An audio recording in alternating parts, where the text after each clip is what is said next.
नमस्कार मित्रांनो, आज आपण चाललो आहोत भारताच्या सर्वात रहस्यमय, सुंदर आणि भव्य ठिकाणी हम्पी येथे. इथे प्रत्येक दगड बोलतो, प्रत्येक वाडा इतिहास सांगतो आणि प्रत्येक मंदिर आपल्या भव्यतेनं थक्क करतो. रोहा ते हम्पी हे डिस्टन्स साधारण 600 ते 650 किलोमीटर आहे आणि हा प्रवास आपण 2 दिवसात कंप्लीट केला. प्रत्येक दिवशी आपण साधारण 7 तास ड्राईव्ह केला. हा प्रवास आपण 3 टप्प्यात पूर्ण केला. रोहा ते पुणे, पुणे ते सोलापूर, सोलापूर ते विजयपुरा आणि विजयपुरा ते हम्पी. जेव्हा हे मनमोहक दगड आपल्याला डोंगरावर दिसायला सुरुवात होते तेव्हा समजायचं हम्पी आलं.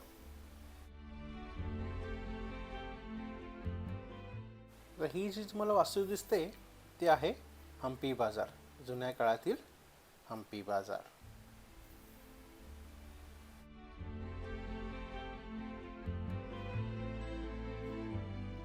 आणि याच्या समोर आहे कृष्णा टेम्पल.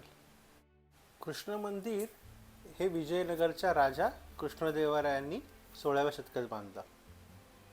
आज मंदिर अवशेषात नसलं तरी त्याची कलाकुसर आणि भव्य रचना आपल्याला त्या काळात घेऊन जाते. मंदिराच्या प्रवेशद्वारातून आत जाताना पहिल्यांदा नजरेत भरतं ते त्यांचं उंच गोपुरम. मंदिराच्या सभामंडपात आले की दगडी स्तंभाची अचूक कोरीव पाहून तुम्हाला कळेल इतिहास ही फक्त कथा नाही, ते दगडांमध्ये जगलेली कला आहे. इथल्या स्तंभावर रामायण, महाभारत आणि दैनंदिन जीवनातील प्रसंग कोरलेले दिसतात.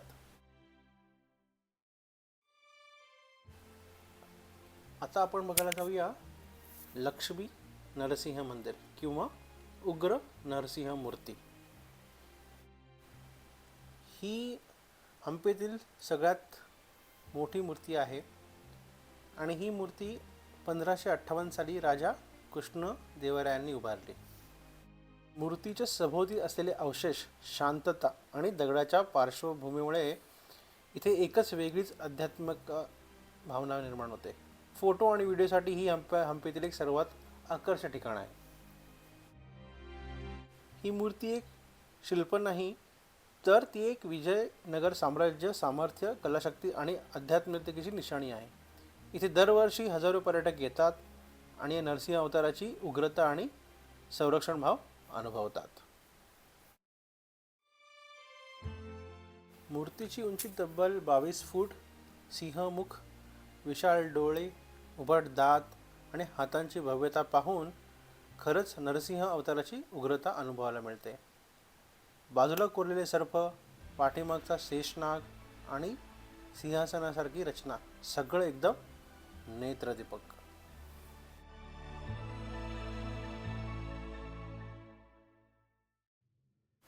याच मंदिराच्या बाजूला आहे हम्पीतील सर्वात मोठे शिवलिंग, बडवी शिवलिंग. या शिवलिंगाची उंची साधारण जवळपास 12 फूट आहे आणि ते एकाच विशाल काळ्या दगडातून कोरलेलं आहे.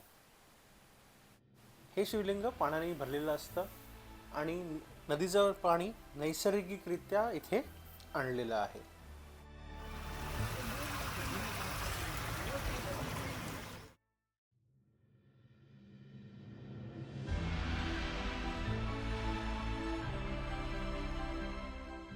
पाण्याने वेढलेले शिवलिंग हा ऊर्जा आणि निर्मितिकाचा प्रतीक मानला जातो. इथे प्रवेश केल्यावर आधीच थंडावा, शांतता आणि आध्यात्मिक कल्पना जाणवतात. इथलं वातावरण अगदी देवालयासारखं पवित्र वाटतं.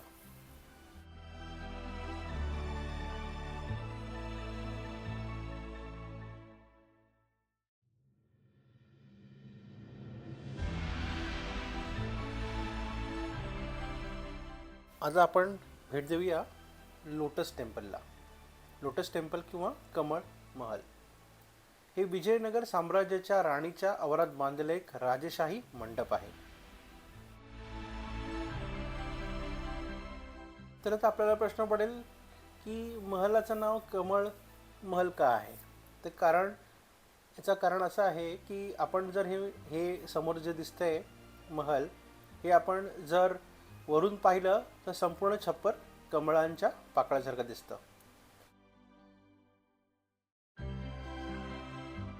असं मानलं जातं की महल राणी किंवा राजघराण्यातील स्त्रियांसाठी विश्रांतीगृह किंवा बैठकगृह किंवा खास समारंभाचं ठिकाण होतं.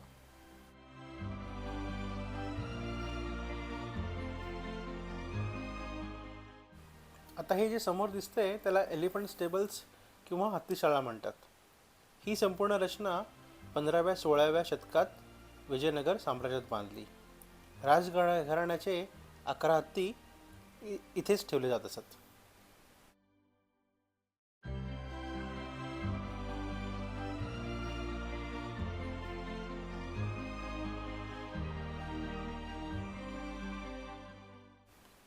आता आपण बघूया विजयनगर साम्राज्याचे सर्वात भव्य मंदिर, ते म्हणजे विजया विठ्ठल मंदिर.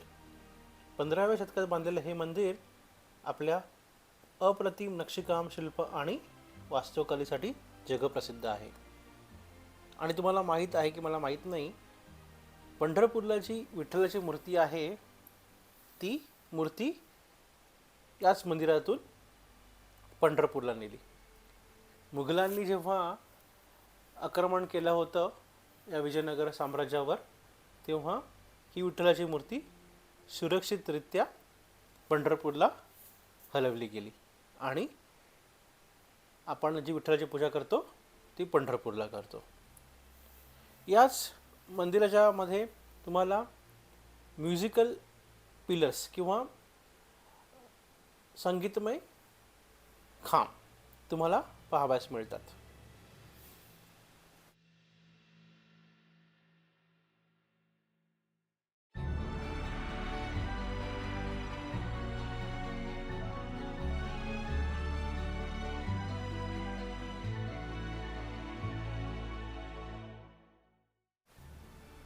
चला आपण विठ्ठलाचा गाभारा बघूया.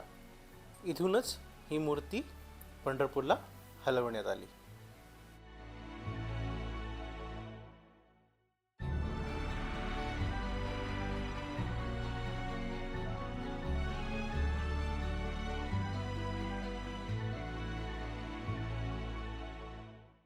ही वास्तू तुम्ही ओळखलीत का?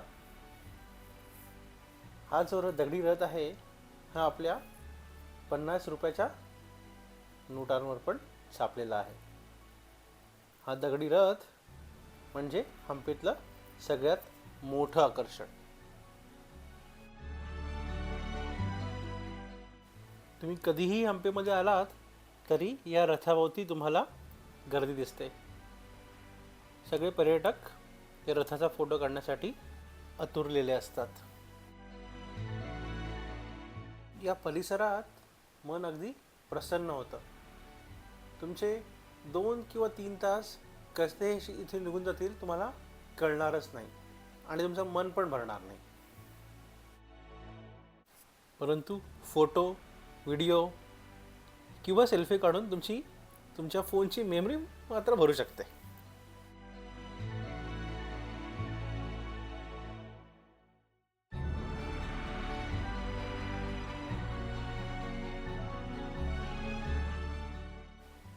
आता आपण भेट देऊया हंपीतील सर्वात जुने जिवंत मंदिर, जे 7व्या शतकापासून अखंड पूजा सुरू असलेले जिवंत मंदिर आहे, ते म्हणजे विरूपाक्ष मंदिर. येथील मुख्य देवता म्हणजे विरूपाक्ष, म्हणजेच शिवाचे एक प्राचीन रूप. मंदिरात पार्वती आणि भुवनेश्वरी देवीची उपमंदिरेही आहेत. मंदिराचे गोपुरम म्हणजेच मुख्य प्रवेशद्वाराचा मनोरा तब्बल 160 फूट उंचीचा आहे. त्यावरची दगडी नक्षीकाम, देवतांचे शिल्प आणि रंगकाम अत्यंत प्राचीन आणि कलात्मक आहे. हजारो पर्यटक इथे दर्शनासाठी येतात आणि पर्यटक आपली हंपीची सफर याच मंदिरापासून सुरू करतात.